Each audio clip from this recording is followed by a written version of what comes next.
بسم الله الرحمن الرحيم. الحمد لله رب العالمين، والصلاة والسلام على سيدنا محمد وعلى آله وصحبه أجمعين. إخواني وأخواتي الكرام، أرحب بكم أجمل الترحيب. Ladies and gentlemen, dear colleagues, السلام عليكم ورحمة الله وبركاته. It's a real pleasure for all of us to welcome you here today in this scientific session, where we are going to shed a light on a very important topic that constitutes a real challenge for us as a primary care physicians, as a physician, and even as a specialized physician in different specialties. Today, our topic is going to be about optimizing the management of chronic kidney disease in type 2 diabetes. And in fact, this session comes in collaboration with the Saudi Society for Family and Community Medicine, and a partnership as well by the International Medical Center Hospitals in Jeddah. And we would like to give a lot of thanks for the sponsor company, which is Bayer Pharmaceuticals, for giving us this wonderful opportunity to be together today here to share knowledge and exchange expertise in this very important topic. And in fact, another thanks goes to the organizing company, which is Fexus, for the wonderful organization and making, all the technology set up appropriately for us to encounter this kind of event. As a continuation of our striving to invite the high-end speakers in the subject, so we have been privileged today to have two eminent, prominent speakers and well-known in the community of the field of chronic kidney disease. We have Dr. Abdul Malik Al-Araini. He is a consultant family medicine, and we have Dr. Ali Shaddad. He's a consultant transplant nephrologist. And I would like to just remind you, ladies and gentlemen, that this session is accredited by the Saudi Commission for Health Specialty for a CME, 2 hours. So please stay tuned with us all the 1 hour in order to be granted, and make sure that you have put your registration number appropriately in the format, or even in the link that you are going to receive at the end of this or during the sessions, in fact. And I would like to remind you that there will be questions and answers at the end of the sessions, of the 2 speaking sessions. So please feel free to put your questions in the Q&A box, and I'll be able to forward those questions, which is as appropriate to the speakers, in order to have this kind of dialogue and this kind of interaction between what you have learned and what is your concern, and then the answer will be delivered to you by the speakers. So before we start, ladies and gentlemen, I just want to pave the way and set up the stage for the wonderful topic that we have today. Today we are really, talking about an important topic. But all of us, we have been inspired by the revolution which has been made very uniquely in the management of diabetes. And for me, as a physician working in this field for many, many years, I feel in the past couple of decades that the patient with diabetes and the physician who treat diabetes, they are very privileged. They are lucky people. Why? Because we have been in a position to understand more about the pathophysiology of diabetes, much more than before. And we have even privileged to have more medications in terms of oral medications, or even injectables, and even smart molecules of insulin. And we have been given a lot of options to use many guidelines that stream our performance to manage our patients in a very comprehensive way and in a patient-centric approach. But what happened, ladies and gentlemen? The outcome was not really very promising. Still, uncontrolled or unachievement of the A1C was the very obvious phenomena, in spite of all these privilege. And ultimately, we landed up with a lot of complication for patients with diabetes. And one of the very important complications of diabetes that we are talking today is a chronic kidney disease that result as a complications of and not attaining the A1C that is required. And there is a fact that the chronic kidney disease affects almost 2 patients out of every 5 patients with diabetes type 2. And this is also associated, as we know, with increased cardiovascular mortality and morbidity, and decrease the life expectancy of our patients, because we care for the quality of life. And of course, it burdens our healthcare system with a lot of financial burdens by hospitalization and unnecessary hospitalization. So what was the ultimate reasons for this? This was because of the poor screening urine protein test, and the patient with type 2 diabetes did not receive the renoprotective medications. So there is a very important emphasis in this scenario that we have to highlight the role of the primary care physicians, or even the family physicians, by enhancing our capability to screen patients and to aware patients and educate the families, and also to manage our patients appropriately. So this is our role, in fact, and luckily in these presentations, which is given to us by our colleagues from family medicine, specialty, and nephrology, they're going to shed the light. So without any further ado, I would like to introduce my dear colleagues, Dr. Abdul Malik Al-Araini, who is a chairman of the Family Medicine Department, assistant professor and consultant diabetes and family medicine, the College of Medicine and Imam Mohammed bin Saud Islamic University. And he's also a practicing physician, Sulaiman Al-Habib Hospital. So the topic is quite interesting for us to know why we did not meet the chronic kidney disease in patients with diabetes, with type 2 diabetes. So the unmet need in chronic kidney disease and diabetes type 2, this is the subject which is going to be highlighted by Dr. Abdul Malik. Dr. Abdul Malik, thank you for accepting our invitations, and we are really happy to have you with us here today, and we cannot wait more to hear from you. So the floor is yours. Thank you, Dr. Ashraf. Assalamu alaikum wa rahmatullah. Good evening, everybody. And I would like first to introduce myself. My name is Abdul Malik Al-Araini, as Dr. Ashraf said, and I'm very thankful for the kind invitation where we can learn and share knowledge with each other in this wonderful evening. As Dr. Ashraf have alluded to earlier, that the diabetes, the era of diabetes is never boring to talk about diabetes. However, when we talk about diabetes, in terms of controlling diabetes, we have had the privilege and the tools to be utilized to control further our patient to reach our glycemic control, yet we are a bit lagging behind in that era. We are controlling obesity, decreasing the risk of cardiovascular disease. However, when we look to the chronic kidney disease and the aspect of diabetes in those patients, there is much to be said there, and there is even more and more to be done. So through my slides, I'll be presenting the unmet need in chronic kidney disease and how are we achieving and what are we lagging behind. As we can see from the first slide, let me start by introducing, when we talk about diabetes and cardiovascular disease, the risk of the cardiovascular mortality in a patient without diabetes is around 3.4%. However, when we add to the combination type 2 diabetes, the risk is 2 times higher at 6.7. When we add to this combination of the chronic kidney disease, the risk will be at 3 times higher risk than without having either disease alone. When we combine these two diseases together, the risk is sky high at 6 times higher risk. This is really alarming. So the combination of these diseases is affecting our cardiovascular mortality. It's really a burden on our healthcare system, and it's really affecting our dear unloved patient and families. Let me start by reminding you guys and reminding myself the complication of diabetes. When we look at the macrovascular and microvascular complication, when we talk about a stroke, there is a 56% increase in hemorrhagic stroke in diabetic patient. The cardiovascular diseases 2 to 3 times increase in patient with diabetes. The diabetic foot also, and the result of amputation as a result is also increased. When we talk about the microvascular complication, diabetic retinopathy affects 1 in 3 patients with diabetes. Oral health is predominant with periodontic dental diseases affecting the oral health of our patient.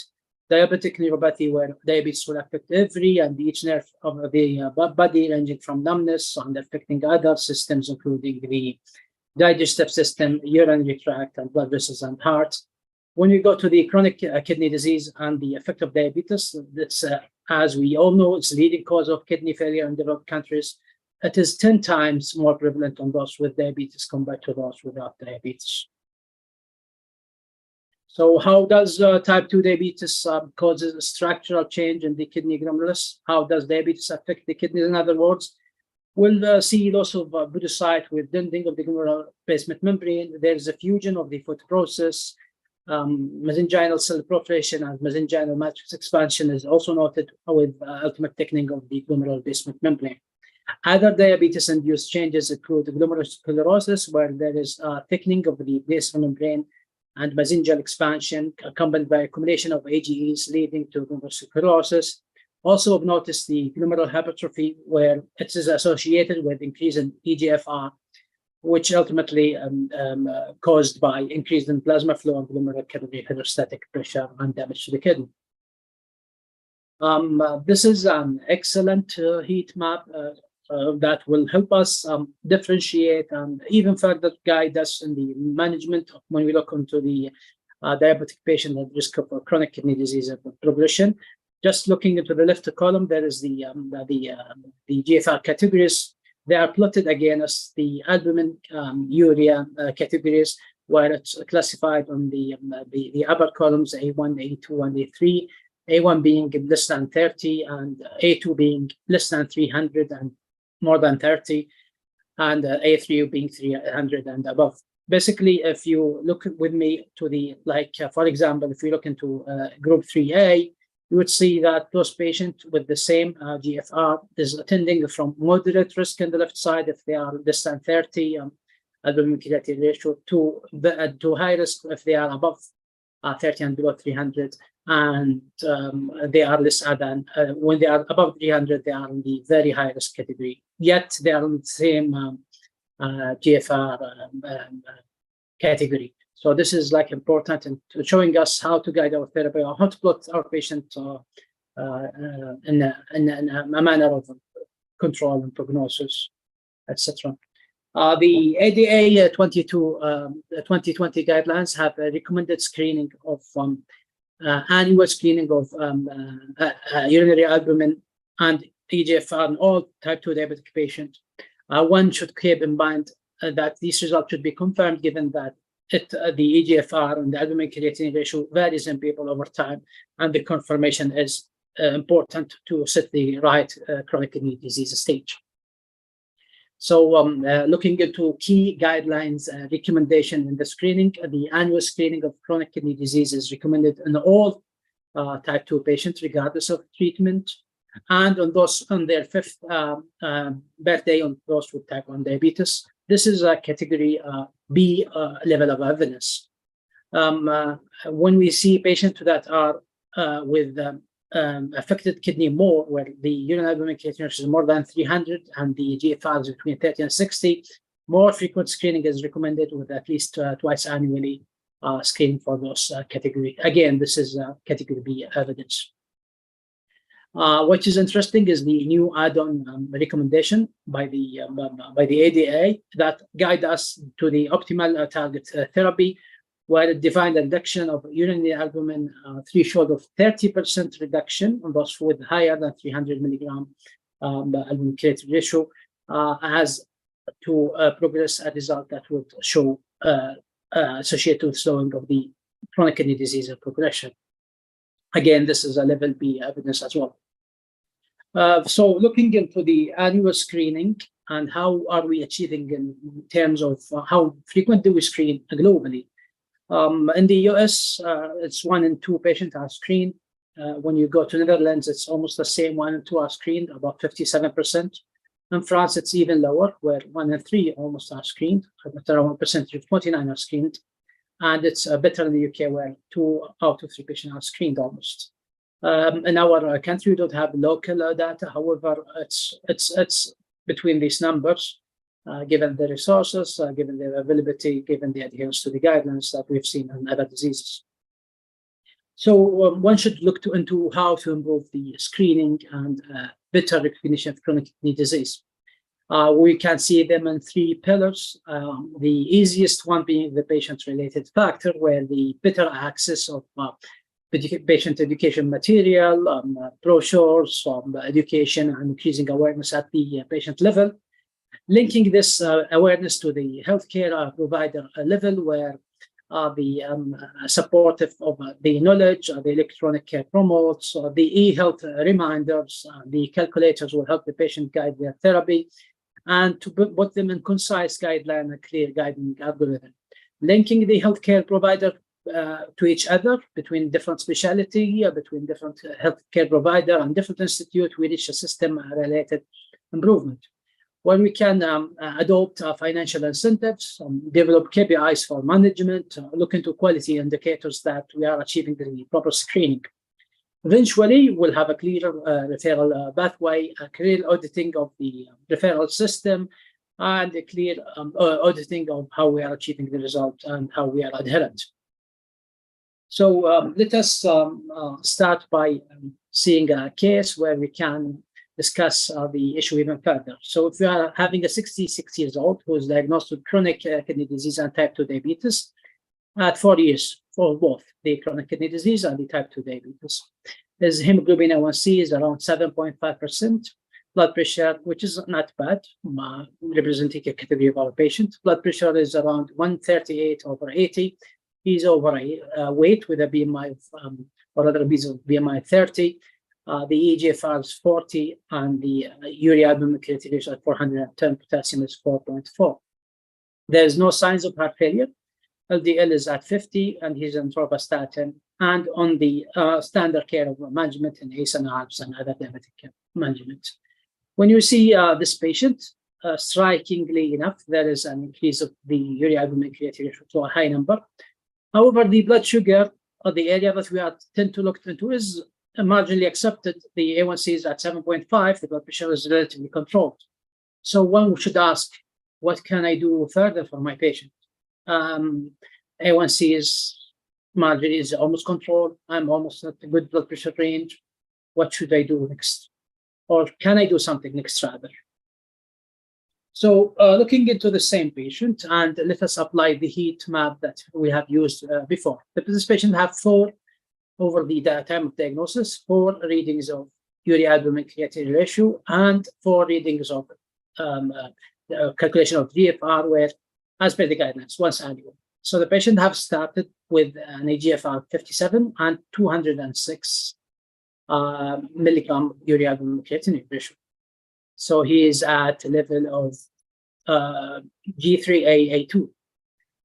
The next reading, he's at 52, still at the same glomerular filtration rate, and at 240, the same, he's at the same level of A2. Progressing more, he's at 302 now, so he is crossing to the next A3 category. He's moving from high risk now to very high risk. So he's moving to very high risk, and the second reading it's also which is done at annual interval. It's even showing an increase because now he's at G34. So there's a progression. If we look into only the glomerular filtration rate without looking into the urea albumin creatinine, we didn't identify that he's moving to higher risk proportion, just merely looking into the GFR.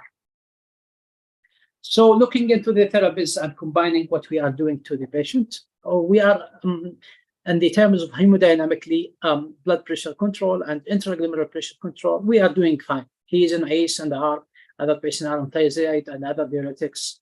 Calcium channel blockers are being employed, and SGLT2 on this aspect. In terms of metabolic glycemic control, we are utilizing our agents, SGLT2, GLP-1, metformin, and other oral hypoglycemic agent and other diabetic agent. What about inflammatory and fibrosis? One would say we don't have nothing to tackle this area. So we are treating 2 pillars. One is really missing in this formula. So let us look into the data.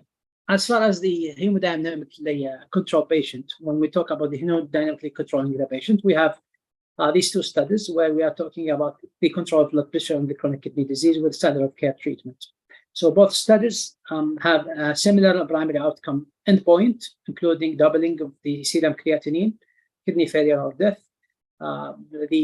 Both studies have employed those with severely increased albumin urea portion.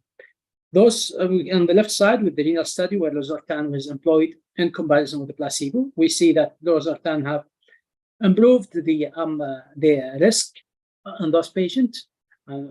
However, there is a residual risk that is prominent. There is an improvement, but not much as we would like to see. A similar effect is seen with those with the irbesartan, more than the amlodipine or placebo. Yet we can see that the residual risk is quite predominant and quite significant. Looking into the metabolic aspect, what about with the diabetic agents? So again, we are showing studies of 2 patients, Credence and the DABA chronic kidney disease, where CANA and the DABA being utilized along with the standard of care ACE or ARB. The patient who are employed utilize this similar primary outcome deposit with extra secondary outcome, including 50% decline in GFR in the stage of kidney disease or renal death. The patient has relatively with severe, most of the time, albuminuria, including those who are moderately even.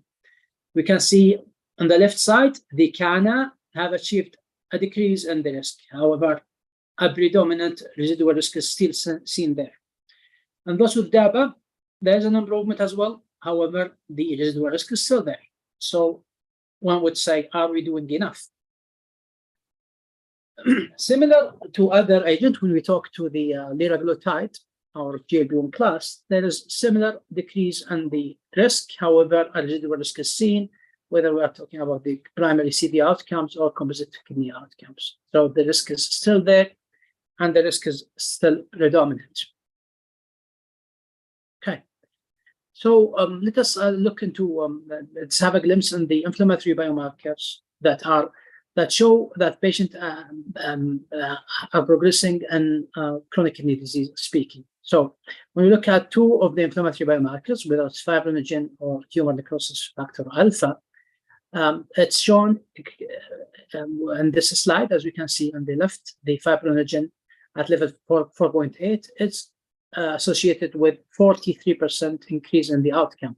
The outcome being a 50% or more decline in the GFR, or the diagnosis or onset of kidney failure.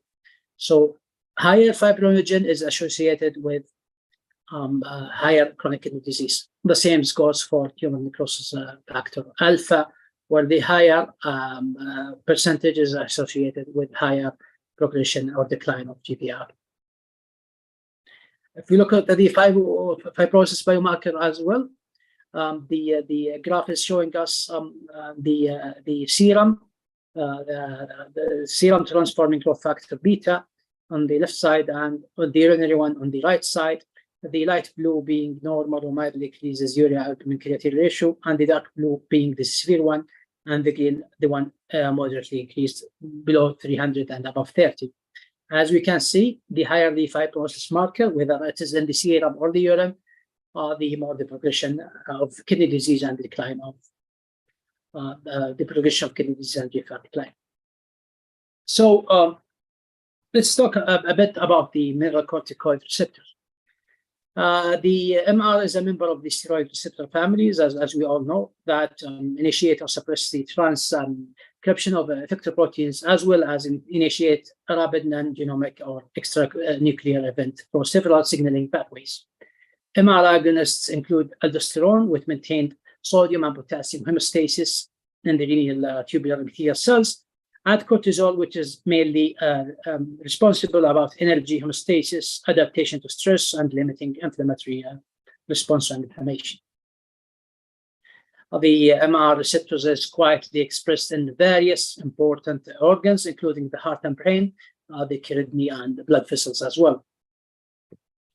In the physiological condition, the MR is of value, and it does act as hemostatic regulator of different organs. In the epithelial cells, it does help in electrolyte and fluid hemostasis, and the nephrons with an ultimate blood pressure regulation.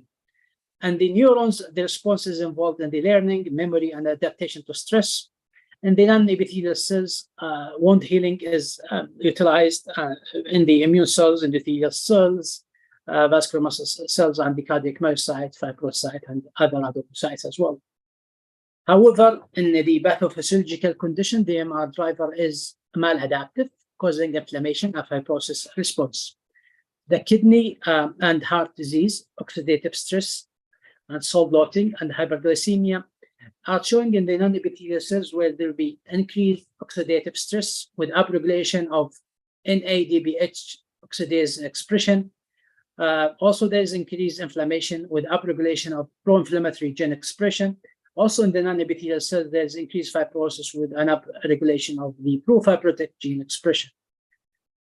This in the kidney and the heart disease, where the pathway become overactivated through the multiple mechanisms we alluded to earlier, will result in increase of gene expression of an NADPH oxidase, pro-inflammatory cytokines, and pro-fibrotic mediators.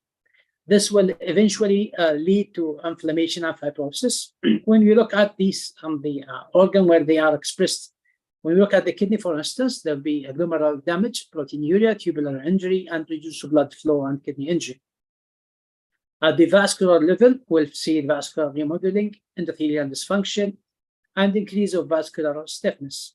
The heart being damaged as well in the terms of myocardial hypertrophy and ventricular remodeling and fibrosis. There will be reduced as a result of reduce of coronary blood flow, ischemic infarction as a result, and sequelae, and significant myocardial injury.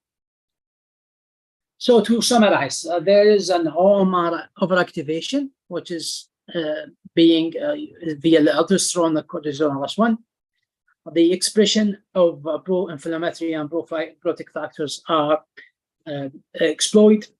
This will result in inflammation and fibrosis, with an ultimate result of an end organ damage, namely in the heart, vessels, and the kidneys. So one would say that blocking the MR overactivation might prevent adverse renal and cardiovascular outcome through decreasing the inflammatory and fibrotic pathway that we are not tackling. So at this stage, I'll leave the floor for Dr. Ali to tell us more about this area.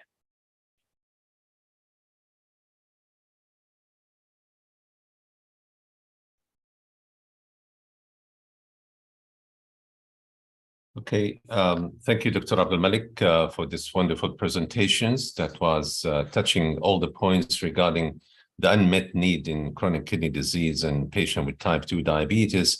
And you elegantly demonstrated the different types of tools for screening for chronic kidney disease, the UACR, suboptimal screening, and you mentioned about the benefits of the renal protective agents and going through all the trials that demonstrate this kind of renal protections. And ultimately, you mentioned about the mineralocorticoid receptors activations. So I think it was quite informative and quite interesting for all of us to know these details. And now, ladies and gentlemen, I would like to welcome our second guest speaker. He's well known, but for the sake of formality, I have to present him again. Dr. Ali Shagag, he's a consultant in internal medicine, nephrology, and transplant at King Fahd Specialist Hospital in Dammam. He's assistant professor at Imam Abdul Rahman bin Faisal University in Dammam. And he's an adult kidney transplant fellowship program director. And he's a research unit director at multi-organ transplant centers. So Dr. Ali will cover the other part, which is quite important for us to know. It's the new data on chronic kidney disease management and slowing disease progressions in diabetic kidney disease. So this is one of the very interesting part that we have to enhance our knowledge and capacity as well to delay the complications of diabetic kidney disease. So thank you very much, Dr. Ali, for accepting the invitations, and I would like to leave the floor for you, please. Thank you, Dr. Ashraf. Assalamu alaikum wa rahmatullah. Good evening, everybody. It's my pleasure actually to present for the family, community, and societies as well, because I do believe that they are the frontliner in defending an epidemics of diabetes. And as we all know, and as Dr. Ashraf mentioned, it's one of the most common leading cause of chronic kidney disease and end-stage renal disease. And according to Saudi Center for Organ Donation and Transplantation, it accounts for 40% of the causes of end-stage renal disease in the kingdom. So speaking to the frontliners is very important to say, especially with the revolution of the treatment of diabetic kidney disease that we are seeing nowadays. So thanks again, Dr. Ashraf. Thanks for the organizer for the invitation. And thank Dr. Abdul Malik for shedding lights in the most important update in the treatment. And I will just share again the case that Dr. Abdul Malik presented about a 66-year-old man who had diabetic kidney disease, maximum tolerated dose of ACE or ARB. And you see him there, his A1C is more or less according to his age, pretty acceptable. However, he still have proteinuria or albuminuria. And you wonder, what do you want to do next? And as Dr. Abdul Malik mentioned, as you can see, he's stage 3, around stage 3 BA3, which is severely increased albuminuria. And as Dr. Abdul Malik mentioned, he's already tackled in terms of hemodynamics as well as metabolic with ACE or ARB and SGLT2 inhibitors and other anti-diabetic agent. But there is this still residual risk, which is a very important, which we call it an inflammation and fibrosis, or there is a still target that we did not treat it, which is an inflammation and fibrosis. And as a nephrologist, inflammation and fibrosis is bad. It's one of the things that we look for when we biopsied, for example, a native or a transplanted kidneys, and when we saw much of inflammation, much of fibrosis, we call it interstitial fibrosis and tubular atrophy, we usually say this kidney is almost done, and there will be no more treatment or no more target to treat when the kidney is fibrosed. So targeting it earlier before the inflammation turn into fibrosis is very important.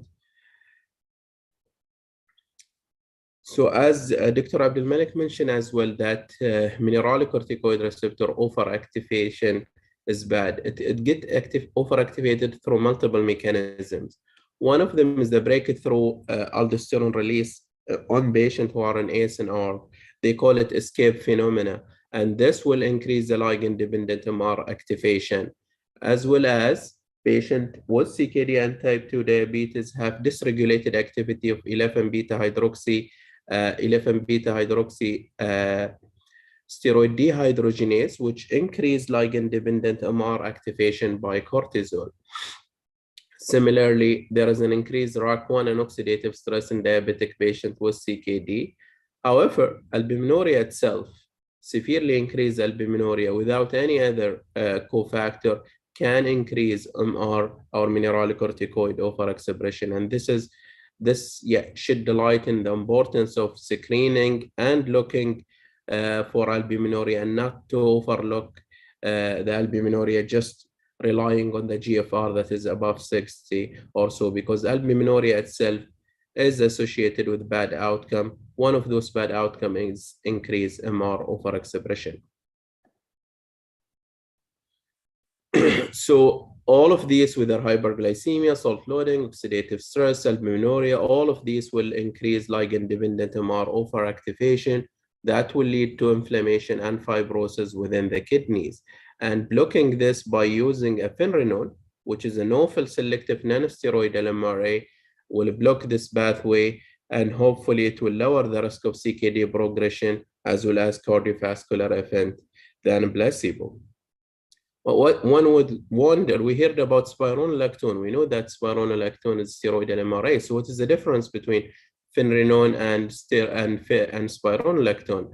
Well, there are structural as well as half-life, so pharmacokinetic, pharmacodynamic differences between both the drugs. So in terms of inflammation and fibrosis, finerenone has a greater reduction as compared to spironolactone.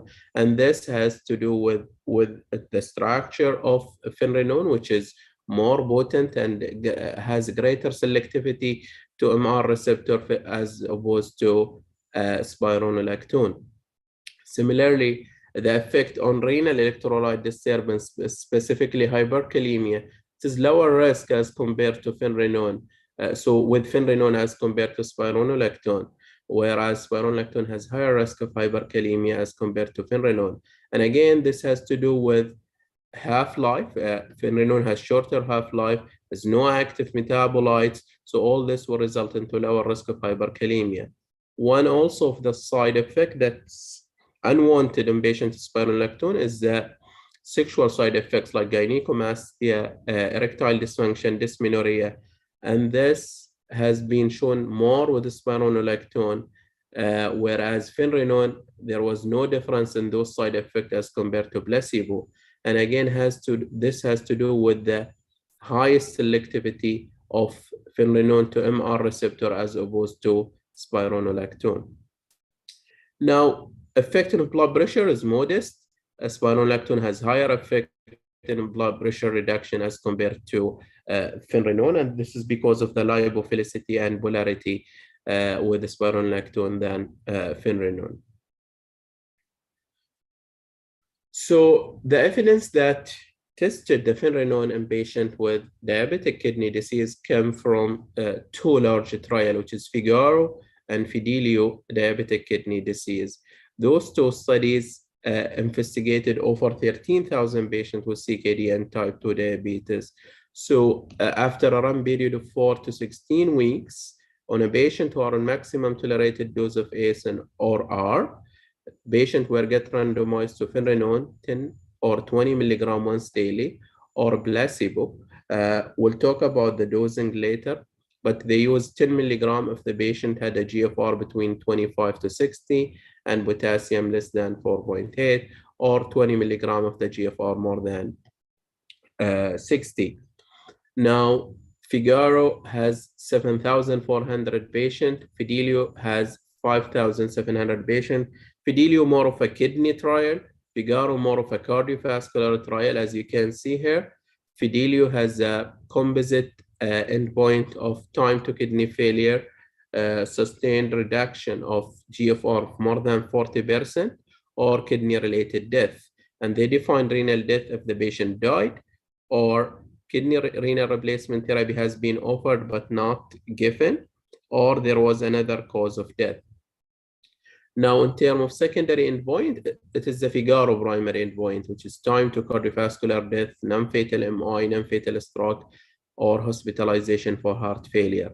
Now, vice versa, Figaro primary endpoint is Fidelio primary secondary endpoint, and Figaro secondary endpoint is Fidelio primary endpoint. So just a switch between kidney or cardiovascular. Now, there was a fidelity trial, which is a pre-specified pooled analysis, which pulled these two studies, and their outcome was cardiovascular composite of time to cardiovascular death, non-fatal MI, non-fatal stroke, or hospitalization from heart failure. In terms of kidney outcome, it is sustained more than 57%, or almost doubling of serum creatinine, or kidney-related death. Other endpoints include all-cause mortality, all-cause hospitalization, change in urine albumin creatinine ratio, and sustained decrease in GFR more than 57% over 4 weeks.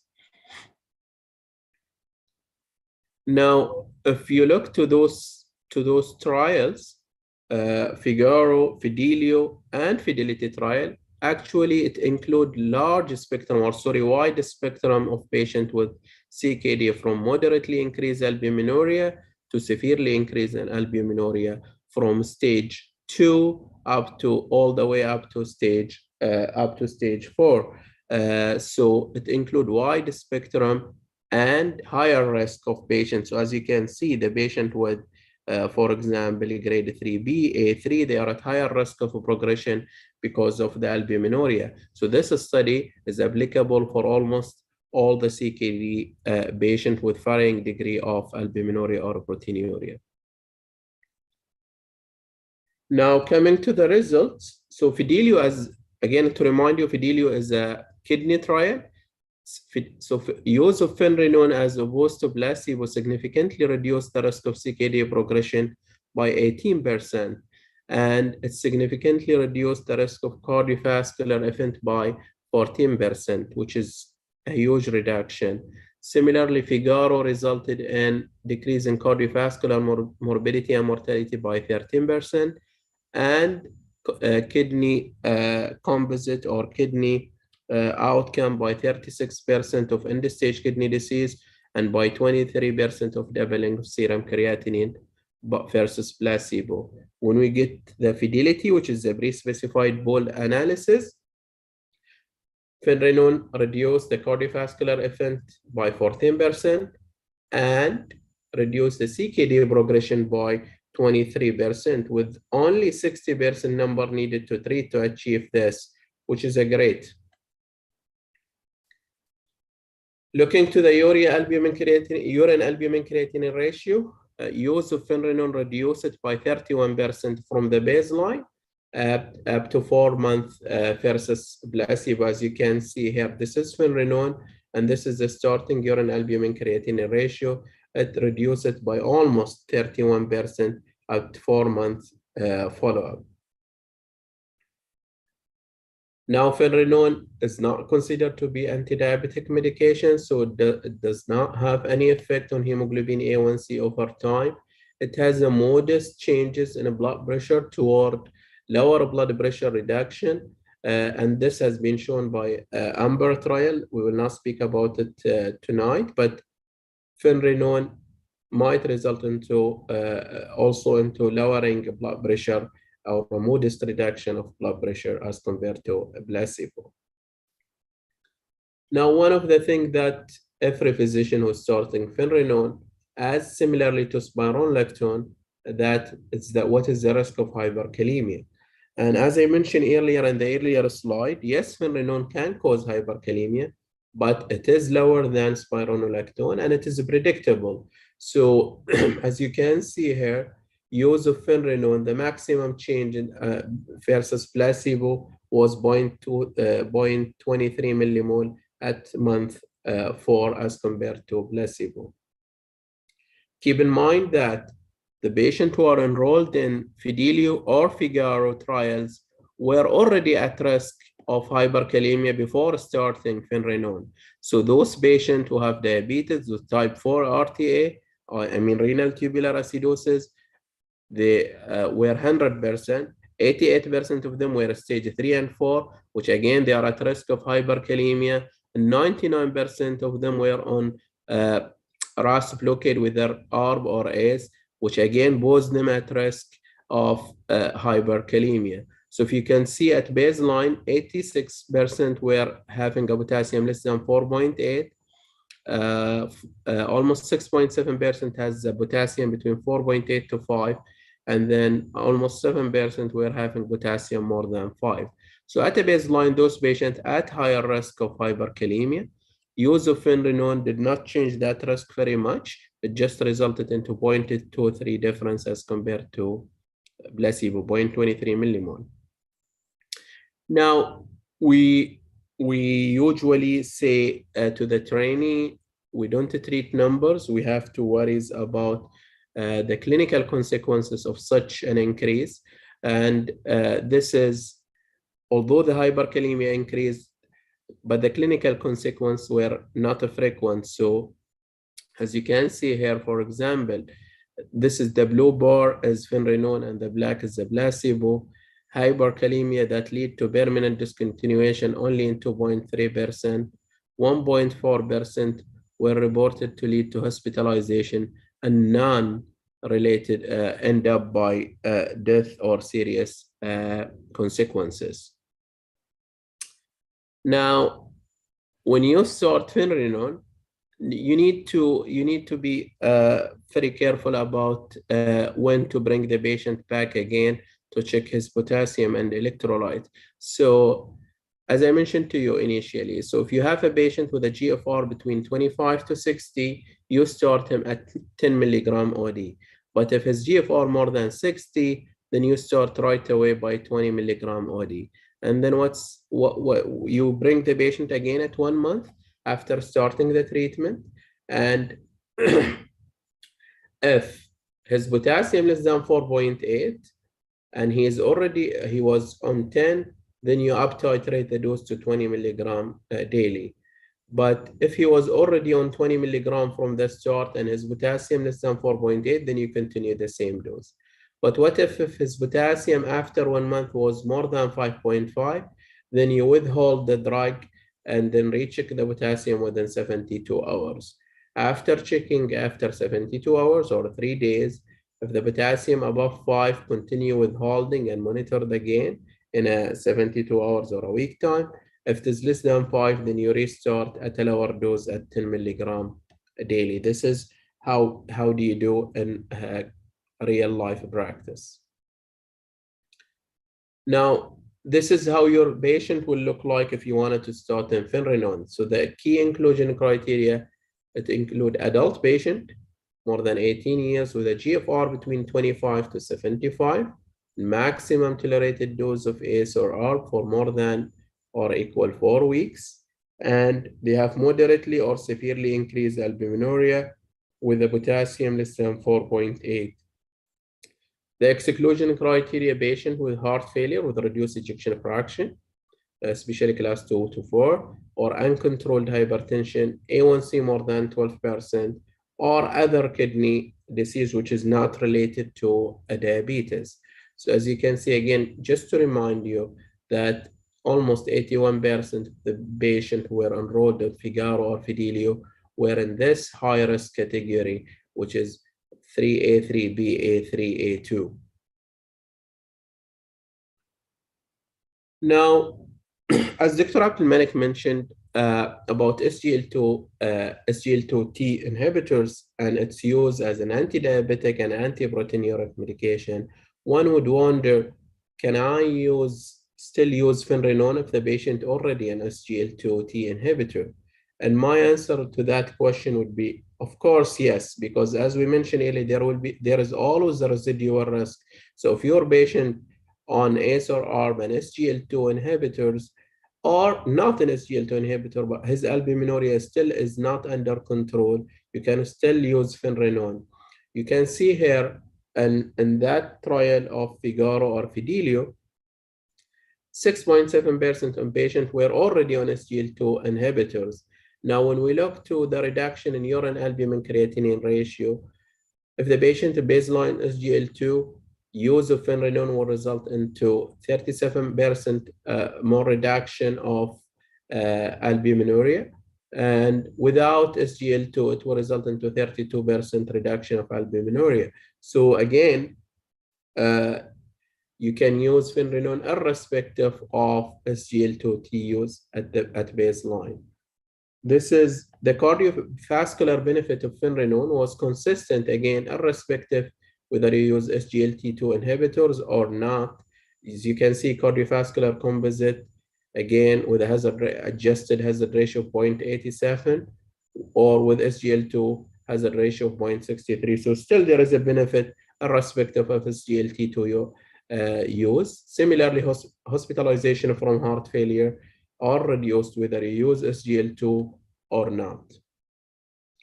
In terms of kidney benefit, and I'm talking about albuminuria or end-stage kidney death, again, whether you use SGL2 or you don't use SGL2, use of Finrenone will result into reducing the doubling of serum creatinine by 57% or 40% reduction in GFR, as you can see in this slide.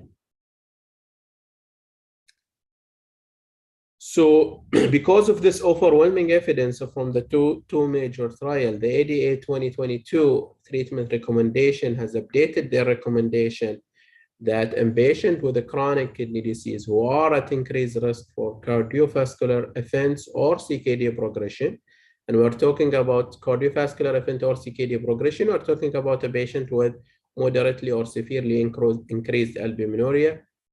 So this is one, or they are unable to use SGL2T inhibitors. Non-steroidal MRA Finrenone is recommended to reduce CKD progression and cardiovascular event, and this is level of evidence A. So as of January 2022, this was updated. Similarly, a latest KDIGO, which is Kidney Disease Improving Global Outcome Guidelines, which was published a month or a month and a half ago, did update their data about diabetic kidney disease, and they did recommend Finrenone in patients who are at higher risk of CKD progression.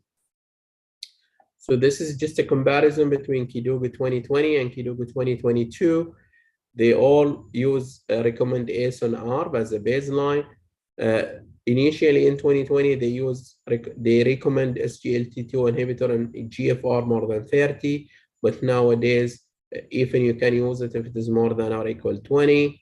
There was no recommendation about mineralocorticoid receptor agonist, but in 2020, non-steroidal MRA with the proven kidney and cardiovascular benefits is suggested in patients with a GFR above 25 and normal serum potassium with albuminuria more than 30 milligram per gram, despite maximum tolerated RAS. So it does not say here despite maximum tolerated RAS and SGLT2 inhibitor, so you can use it alone or in combination. Of course, metformin and GLP-1 receptor agonists are not changed between 20 and 2022. So in conclusion, I would say after a long bumpy road, we have accumulated substantial evidence in which to base our current approach to contain, if not to fend off, the diabetic nephropathy epidemic completely. Current understanding of diabetic kidney disease pathophysiology that include hemodynamic, metabolic, and inflammatory factor resulted into evolution of multiple targeted therapies and blocking MR overactivation may prevent adverse renal and cardiovascular outcome mediated through inflammatory and fibrotic pathways. Ongoing work suggests that among the newer antidiabetic agent, non-steroidal MRA may confirm additional benefit for patients with diabetes who are at risk for microvascular complications. And given the magnitude of benefit in the existing trial, waiting for future studies to conclude before we use this agent in patients with type 2 diabetes and CKD implies that we forego the opportunity to improve the care of our patient today. And my final statement that we have much achieved in diabetic kidney disease. The rich diversity of ongoing research suggests we're likely to achieve more over the coming year, but we will need to adapt our question, our approach, and our goals if we want to achieve the best possible outcome for our patient into the future. Thank you for your attention. Thank you so much, Dr. Ali, for this illustrative, wonderful presentation that shed the light on many aspects that will be, inshallah, very useful for all the audience and for all of us, in fact, as a family physician, to identify our potential role as a gatekeeper for the healthcare system in the first contact with patients, and to enhance our capacity to acknowledge this kind of responsibility to safeguard our patient with diabetes and potential chronic kidney disease in early stage and protect him as much as we can. So I would like to thank you all for your presentation. I would like to invite you, both of you, for the Q&As. In fact, we have a good attendees, more than 840 as we speak today, as we speak now. And in fact, we have a good number of questions. The first question is for Dr. Abdul Malik. You said, Dr. Abdul Malik, the global UACR screening is suboptimal, even in the highly sophisticated healthcare system in the United States and others. How about in the Kingdom of Saudi Arabia? How much is the magnitude of the unmet need? And you mentioned that this is mainly because of factors that's contributing to the patient, factors contributing to the physicians and the healthcare system, and you put the solutions. So how do you identify our responsibility as a physician contributing to this kind of unmet need? Thank you. Excellent question. Thank you very much. As we said in the presentation, the magnitude in the kingdom is not really emphasized enough. We are not screening basically enough. I'm looking into myself, for instance, in my practice. I used to work in the MOH primary care centers for a while, where there is no basically access for doing urinary ventilation for patients. In other sectors, you might have an access to do them. Furthermore, the challenging things is sometimes the awareness of the physician themselves. Some of our colleagues would say, okay, the patient is before the era of doing or having a novel agent that will work in urinary ventilation ratio and improve kidney function as well, and stabilize the decline of GFR. The patient is already in ASNR maximum tolerable, and he's well controlled, David. So why should I screen urinary ventilation if it wouldn't affect my management? Well, now we say, okay, there's a difference now. There's something coming in this category. Furthermore, the availability of resources is something that we need to tackle. Sometimes you need to ask a colleague for help. You need to refer sometimes to other center.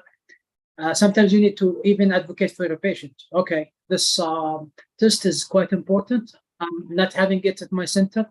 I would recommend that you do it and bring the result for me.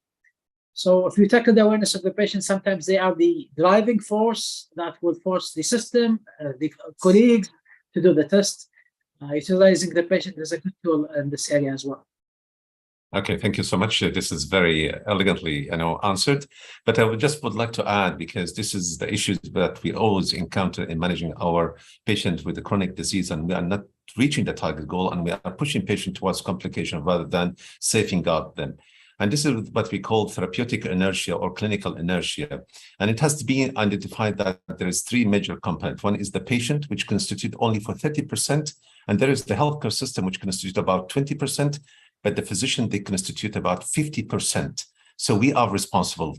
The pitfall is because of our reluctancy to look into the patient early stage, or to manage patients, or to start medications, or to upgrade the medications, or to do the fixed dose combinations according to the guidelines. So I think this is a call for actions for all the primary care physicians and the family physicians to identify their potential role to safeguard our patients. So thank you so much, Dr.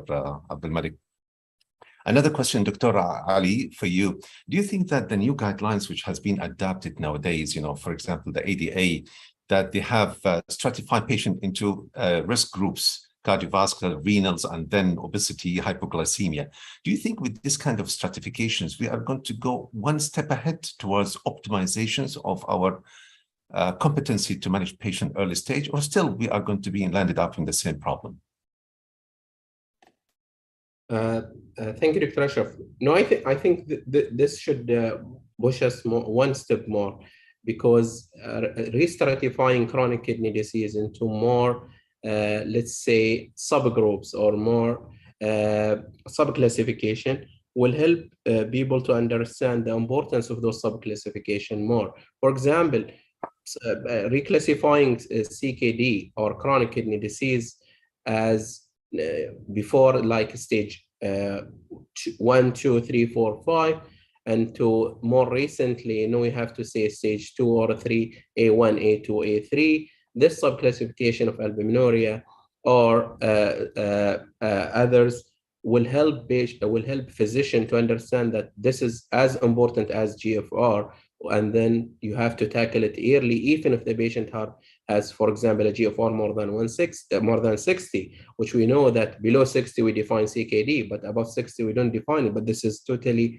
not true. When the patient have albuminuria, this means that the kidney under stress, and you have to treat it. Similarly, when you add other classification, for example, when you say this patient is at risk of CKD and cardiovascular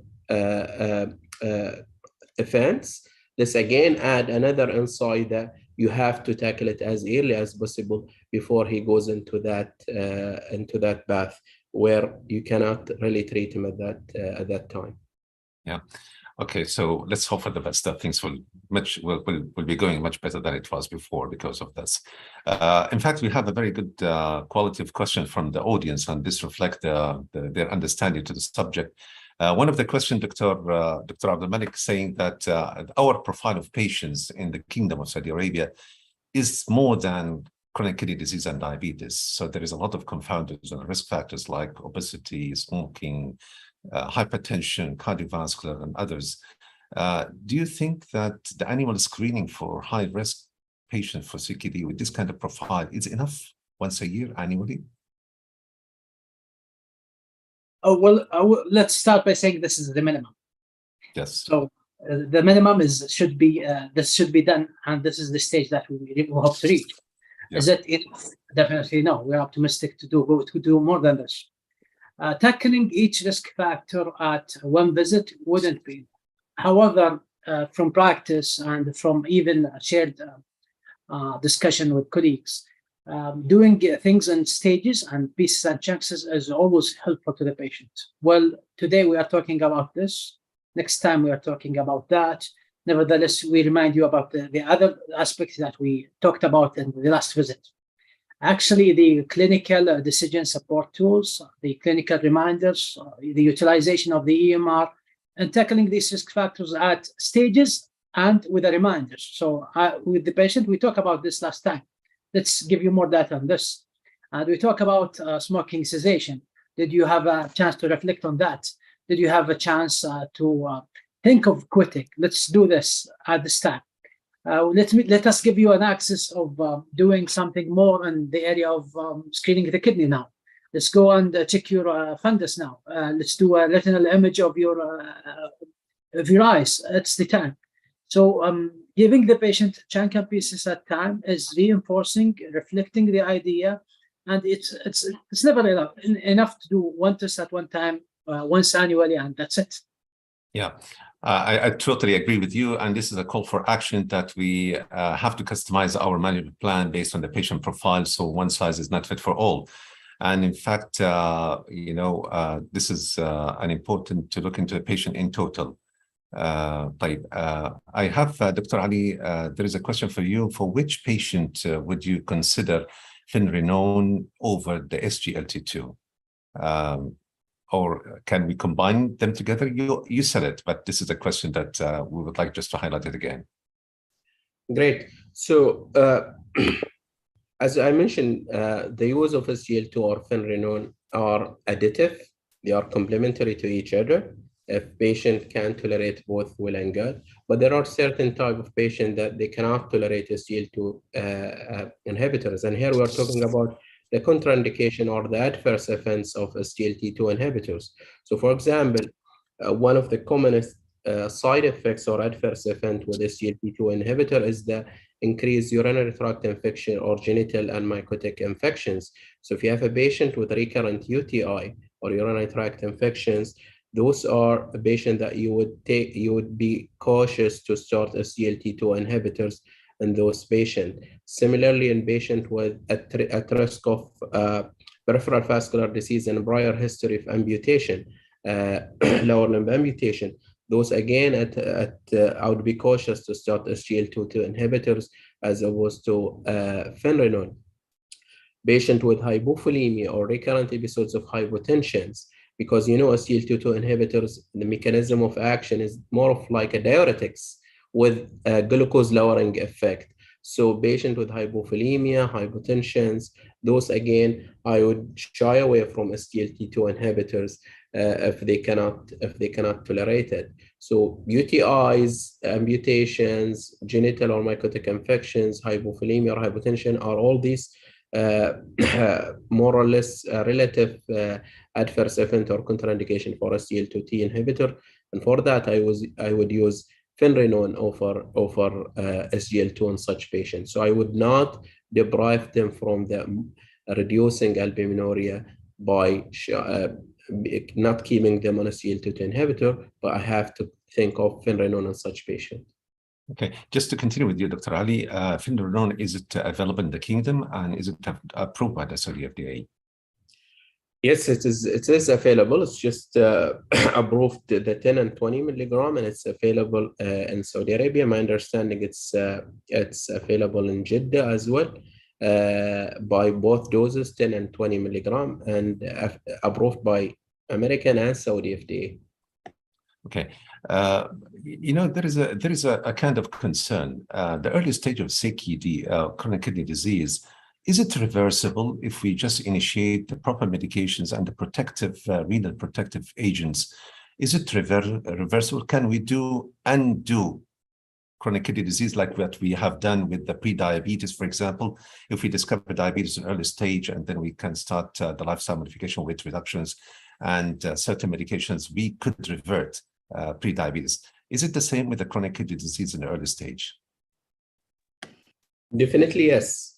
So that's why we want to treat albuminuria as early as possible. So when you have a patient with microalbuminuria, or what they call it nowadays, moderately increased albuminuria, is more better than patient with severely increased albuminuria or what was called before macroalbuminuria. So if you have a patient with micro that you can reverse them to none, this will definitely stop the stress on the kidney, decrease the hyperfiltration of the kidney, and this will rest the kidney, will rest the nephron, and you will decrease the risk of interstitial fibrosis and tubular atrophy, and hopefully you will reverse the kidney damage, as opposed to patients who are on macroalbuminuria or even nephrotic range of proteinuria, where probably you want to decrease it with this novel therapies. And whatever reduction albuminuria is good, but it will not be as easy as in patient, for example, treated earlier with microalbuminuria. Yeah. Great, thank you so much. Dr. Abdulmalik, if I may add a point here. Yeah, please. Please, yeah. go ahead. Reflecting to that, I'm seeing the comparison between classes. Is SGLT2 better? Is this am I using this agent is better, or should I use this over this? I think we should look into it as in category of treatment. As we noted in the slides, there is a residual risk, there is fibrosis and inflammation that is tackled by this novel agent. So we should consider tackling this fibrosis, inflammation risk, regardless of the level of blood sugar, regardless of the chronic kidney disease level that we are using SGLT2 or not. But there is inflammation, there is like a fibrosis effect that we are not touching with any other agent. So I think the question have been driven by the studies showing SGLT2, and there is an effect over SGLT2 additive value, I think we should look into it differently. There is an agent at our disposal that will help us in an area that we are not touching before, fibrosis and inflammation. We should utilize it. We should, if the studies keep promising as they are now, deploy it in our standard of care as well. Excellent. The same is in the same contrast, Dr. Abdul Malik. The different molecules in SGLT2, if there is any preference in contrast to IMPA, CANA, and DAPA in renal protections from your own clinical expertise and your preference as well? Yes, I've seen a question from one of the audience saying that is IMPA, because when we looked at the residual risk, we compared DAPA and CANA, dapagliflozin and canagliflozin. Those was for the idea of showing the remnant residual risk. However, the IMPA is showing similar protection as well.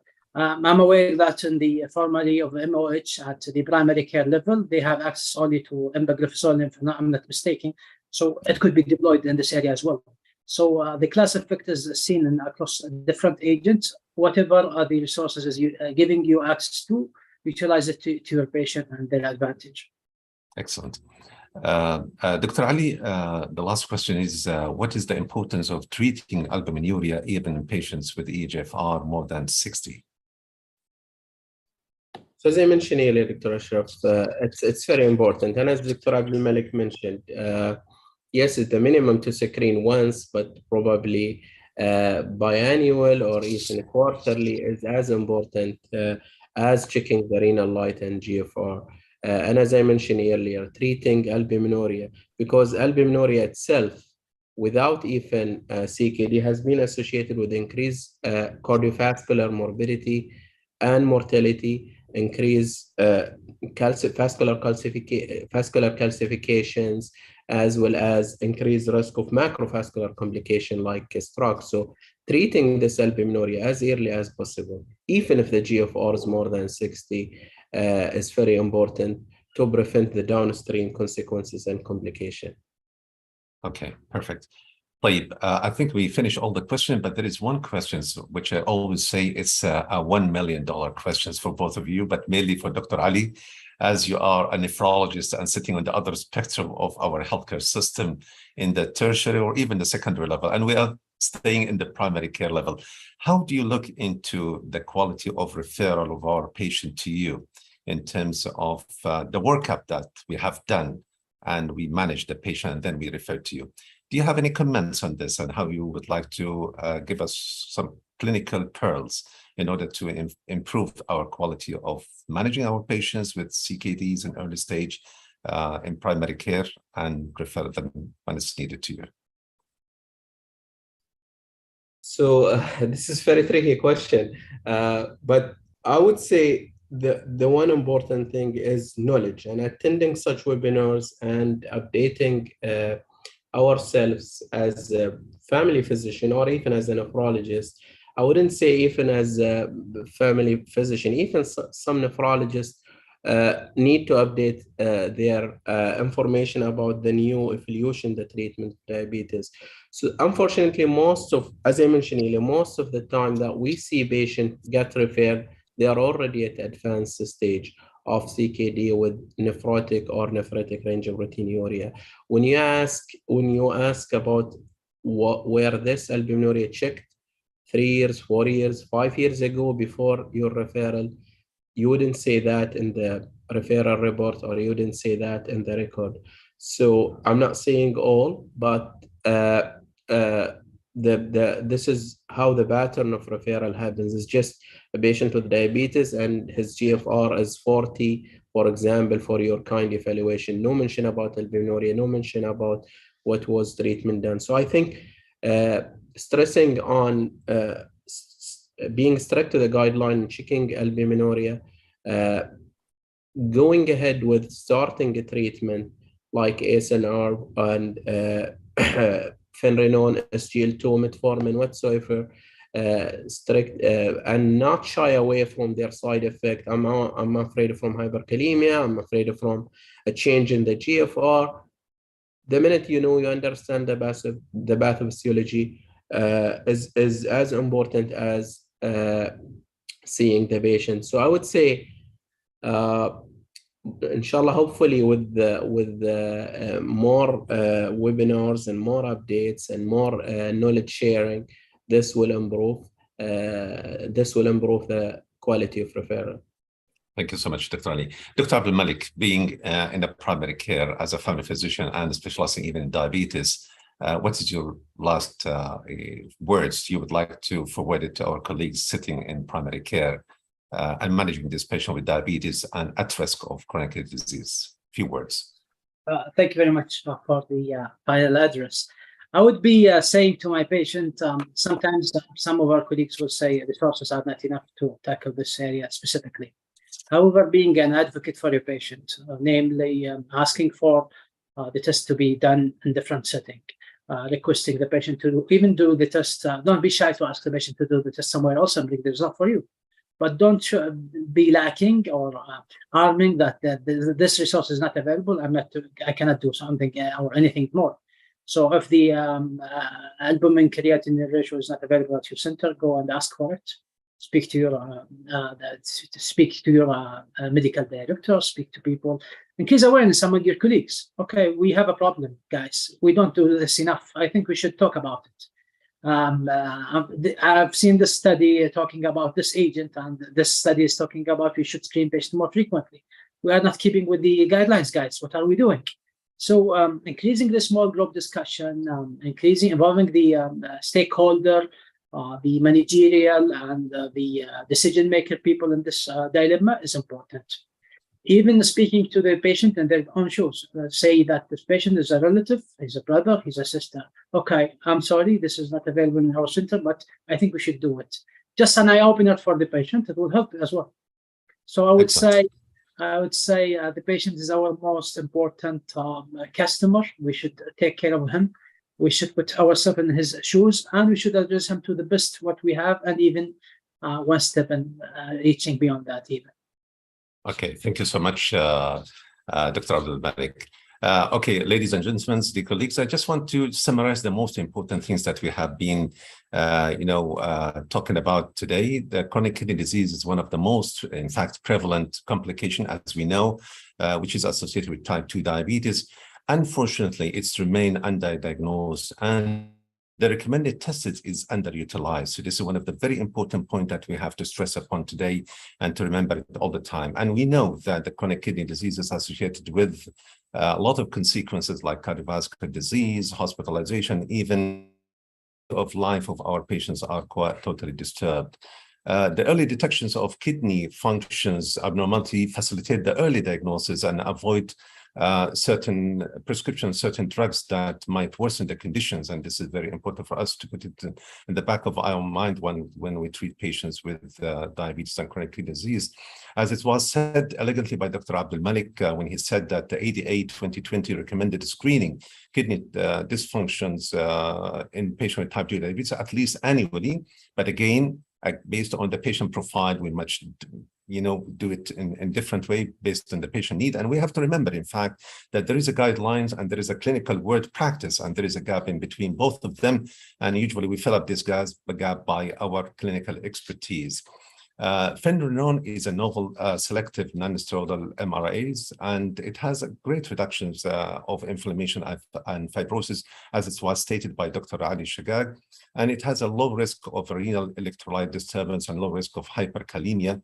And it was illustrated how we can use it in combinations with different renal protective agents. So with this, ladies and gentlemen, dear colleagues, I would like to, on your behalf, I would like to thank very much our guest speaker, Dr. Abdul Malik Al-Araini and Dr. Ali Shagag, for the wonderful contributions, for enriching our knowledge and sharpen our competency, in fact, inshallah, to go tomorrow onward to protect our patients with chronic kidney disease and diabetes. I would like to extend our thanks to Abbott Company for being with us here today and providing us this wonderful session to work these informations and to get the best of what we had today.